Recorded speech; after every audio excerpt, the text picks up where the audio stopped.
India's biggest law exam CLAT. CLAT में बेटा आपके आते हैं 24 national law universities. National law universities जो हैं सेंट्रल द्वारा नहीं होती हैं, स्टेट द्वारा होती हैं। तो इन सारी 24 नेशनल यूनिवर्सिटीज़ का बेटा एक यूनियन है जिनको कहते हैं consortium of NLUs, consortium of national law universities. Hello everybody, my name is Maitreyi Chawla. 2016 में आज आप लोगों की तरह मैं भी उसी जगह पे थी। वो जगह थी ये, looking from the doors outside and looking at the world of law. तो आज मैंने जैसे अपनी जर्नी पूरी की है, उस एक्सपीरियंस को लेते हुए मैं आप लोगों को ये बताऊंगी कि आप लोग भी वर्ल्ड ऑफ लॉ में कैसे पहुंच सकते हैं। We are talking about the India's biggest law exam CLAT. आज हम बहुत आसान शब्दों में हिंदी में समझने वाले हैं कि क्लैट का एग्ज़ाम क्या होता है, इसके अंदर क्या कितने चरण होते हैं, इस एग्ज़ाम को लिए क्या क्या आप लोगों की एलिजिबिलिटी क्राइटेरियाज है। ये सारी चीज़ें हम एकदम आसान शब्दों में, एकदम बच्चों जैसी लैंग्वेज में समझने वाले हैं ताकि अच्छे से सब समझ आए। अगर हम क्लैट की बात करें, क्लैट एग्ज़ाम होता है लॉ के लिए बेटा। Law is one of the most powerful subjects in the world. जितने भी अपने लीडर्स रहे हैं, बड़े बड़े लीडर्स, सारे जो हैं आपके लॉ के बैकग्राउंड से ही रहे हैं। तो लॉ की हमने बात कर ली। अब हम आ जाते हैं क्लैट के ऊपर कि जो अपना क्लैट एग्ज़ाम है इसके अंदर कितने यूनिवर्सिटीज़ हैं। तो अगर क्लैट एग्ज़ाम की हम बात करें तो क्लैट में है आपके 24 नेशनल लॉ यूनिवर्सिटीज़। क्लैट में बेटा आपके आते हैं 24 नेशनल लॉ यूनिवर्सिटीज़।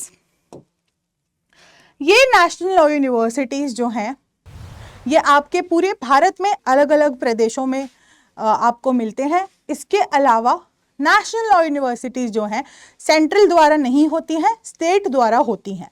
तो इन सारी 24 नेशनल यूनिवर्सिटीज़ का बेटा एक यूनियन है जिनको कहते हैं consortium of NLUs, consortium of national law universities. ये क्लैट जो है कंसोर्शियम ऑफ एनएलयूज द्वारा कंडक्ट कराया जाता है। इसके अलावा अगर आप मुझसे पूछें कि कितनी नेशनल लॉ यूनिवर्सिटीज़ हैं तो 26 नेशनल लॉ यूनिवर्सिटीज़ हैं टोटल। पर क्लैट के अंदर जो भाग लेती हैं वो सिर्फ 24 यूनिवर्सिटीज़ लेती हैं। बची हुई 2 यूनिवर्सिटीज़ जो कि है आपकी नेशनल लॉ यूनिवर्सिटीज़ का दिल्ली वाली and national law university Meghalaya वाली, ये अपना अलग एग्ज़ाम कंडक्ट कराती हैं।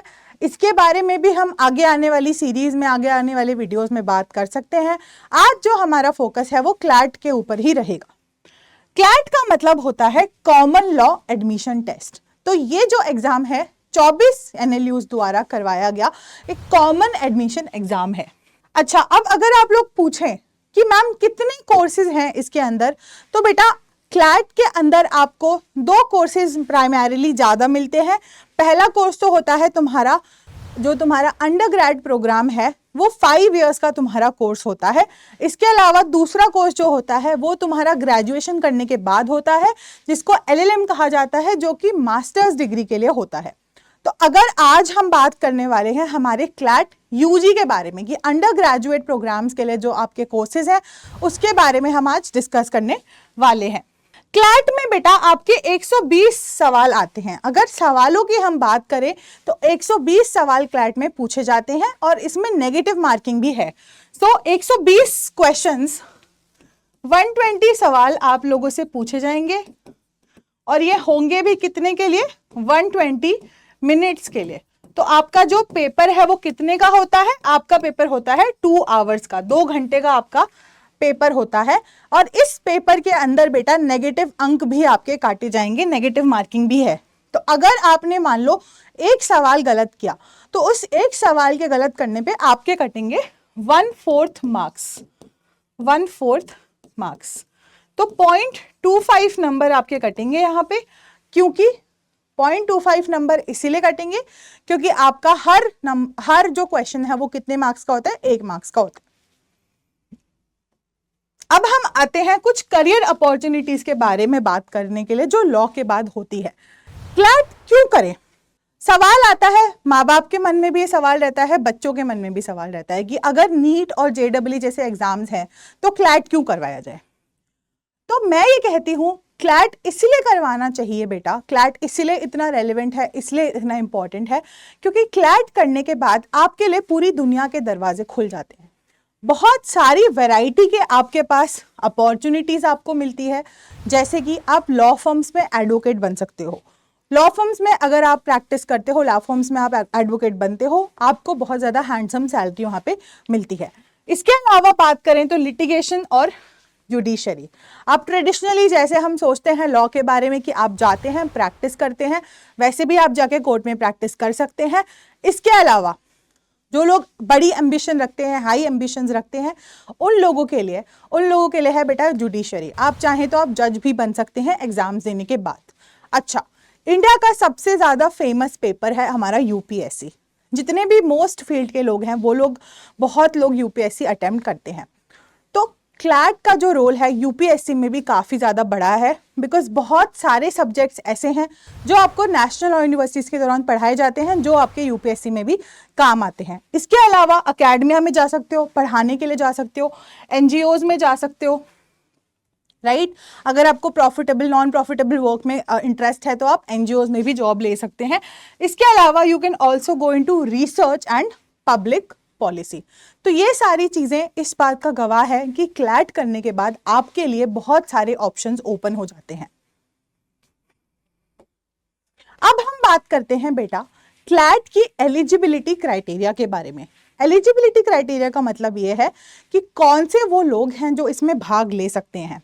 तो सबसे पहले देखें तो कोई भी अपर एज लिमिट नहीं है क्लैट को लेके, तो कोई सी भी एज तक के लोग ले सकते हैं। जनरली जो ये आपका एग्जाम है ये 2 लोग ज्यादा देते हैं, which is 12th appearing and 12th passed. तो या तो 12वीं कक्षा में आकर अभी आप हो तो भी आप क्लैट दे सकते हो, अगर पास आउट हो गए हैं 12वीं कक्षा से तो भी आप क्लैट दे सकते हो। क्लैट का जो पेपर है वो अक्सर कराया जाता है दिसंबर के दौरान। क्लैट का एग्जाम कराया जाता है दिसंबर के दौरान। अगर इस बार की बात करें तो आपका क्लैट का एग्जाम है 7 दिसंबर को, ठीक है। ये वाला जो अब की बार का क्लैट का एग्जाम है इसको बुलाया जाएगा क्लैट 2026। तो अगली साल के लिए बेटा 1 साल पहले ही दिसंबर में ही एग्जाम आपका कंडक्ट करा लिया जाता है। अब जो 2026 दिसंबर में एग्जाम होगा वो होगा दिसंबर 2027 के लिए। मार्क्स की अगर हम बात करें तो 45% नंबर चाहिए उन बच्चों को जो जनरल कैटेगरी के हैं, और 40% मतलब 40% नंबर चाहिए उन बच्चों को जो कि रिजर्व कैटेगरीज जैसे कि SC ST PWD कैटेगरी से आते हैं। अच्छा, सबसे इंपॉर्टेंट तो यही है, सबसे बड़ा सवाल वापस मैं इस चीज़ को बताना चाहती हूँ कि जो बच्चा अभी 12वीं में है वो भी क्लैट के लिए अपियर कर सकता है। अब क्लैट की हमने एलिजिबिलिटी की बात कर ली, क्लैट में कितने नेशनल और यूनिवर्सिटीज़ हैं, क्या सिस्टम रहता है, क्या अपॉर्चुनिटीज़ है, ये हमने बात कर ली। अब हम थोड़ा सा ना जूम इन करते हैं और जाते हैं क्लैट के पैटर्न को और सिलेबस को समझने के लिए। क्लैट क्या है बेटा? क्लैट रट्टू तोतों के लिए एग्जाम नहीं है। क्लैट उन बच्चों के लिए है जो एनालिटिकल स्किल्स अपनी उस 1 साल के अंदर डेवलप कर पाते हैं। तो ये ऐसा नहीं है कि आपने 1 साल में पढ़ाई की और आपका डेवलप हो गया, ये एक कंटिन्यूइंग प्रोसेस चलता रहता है। तो जो बच्चे 9th 10th में भी हैं वो भी अगर अभी से क्लैट के बारे में सोच रहे हैं तो वो लोग भी क्लैट में बहुत बेहतर तरीके से परफॉर्म कर सकते हैं, क्योंकि आपको अपनी एनालिटिकल अपनी रीजनिंग स्किल्स सुधारनी है, ठीक है। तो क्लैट सबसे इंपॉर्टेंट रट्टू तोते बच्चों के लिए नहीं है, क्लैट उन बच्चों के लिए है जिनके पास बहुत अच्छी रीजनिंग स्किल्स, बहुत अच्छी कॉम्प्रिहेंशन स्किल्स हैं। कॉम्प्रिहेंशन स्किल्स का मतलब है सोचने समझने की शक्ति, एंड रीजनिंग स्किल्स का मतलब है कि अपना खुद का दिमाग लगा के सही और गलत को पहचानना। ये जो टेस्ट है ना ये आपका एप्टीट्यूड टेस्ट करता है, आपका एप्टीट्यूड टेस्ट करता है एंड स्किल्स टेस्ट करता है जो कि नेसेसरी है लीगल एजुकेशन के लिए, रेदर देन प्रायर नॉलेज। तो होता क्या है बेटा क्लैट के अंदर? क्लैट के अंदर कितने सब्जेक्ट्स आते हैं पहले ये देखते हैं। क्लैट के अंदर आते हैं 5 सब्जेक्ट्स। अब ये 5 सब्जेक्ट्स अगर आप देखोगे तो ये वो सब्जेक्ट्स हैं जो हमने throughout our school life किसी ना किसी फॉर्म में पढ़े हुए हैं।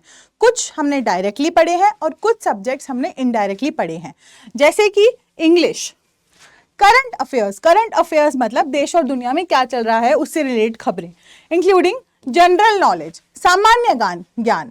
ये सामान्य ज्ञान है, इसका मतलब अलग से आपको लेने की जरूरत नहीं है, ये कॉमन नॉलेज सबके पास होती है, कॉल्ड सामान्य ज्ञान। इसके अलावा आता है लीगल रीजनिंग, फिर आता है लॉजिकल रीजनिंग एंड लास्ट में आता है आपका quantitative techniques. Quantitative techniques is nothing but आपकी जो मैथ्स के रिलेटेड कॉन्सेप्ट्स होते हैं 10वीं कक्षा तक के, वो आते हैं क्वांटिटेटिव टेक्निक्स के अंदर। अब समझते हैं कि क्लैट में होता क्या है, किस तरीके के सवाल क्लैट में पूछे जाते हैं। बेटा क्लैट में क्या होता है, मैंने आपको कहा रट्टू तोतों के लिए एग्जाम नहीं है, ये एग्जाम है उन बच्चों के लिए जो अपनी स्किल्स अच्छे से डेवलप कर पाए। ठीक है, तो स्किल्स जो डेवलप करनी है वो कैसे होती है, उसके लिए पहले समझो कि क्लैट के एग्जाम में होता क्या है। क्लैट के एग्जाम में आते हैं बेटा पैसेजेस। पैसेजेस होते हैं आपके 450 वर्ड्स के लगभग। ये जो पैसेजेस हैं 450 वर्ड्स के अप्रॉक्स, ये रिलेटेड होते हैं आपके इन 5 टॉपिक्स से। इन 5 टॉपिक से रिलेटेड ही आपके 450 वर्ड्स के पैसेज आते हैं। अब जो आपके सवाल होते हैं वो सवाल टेस्ट करते हैं आपकी रीजनिंग। सबसे पहले तो वो सवाल टेस्ट करते हैं आपका कॉम्प्रीहेंशन, कि कितना समझा, पैसेज को पढ़ के बच्चा कितना समझा। उसके बाद टेस्ट करते हैं आपका एनालिसिस।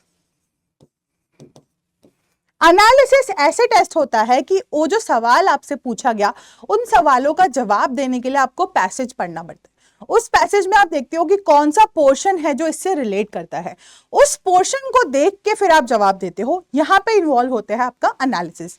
उसके बाद तीसरा पॉइंट है बेटा आपका रीजनिंग स्किल्स।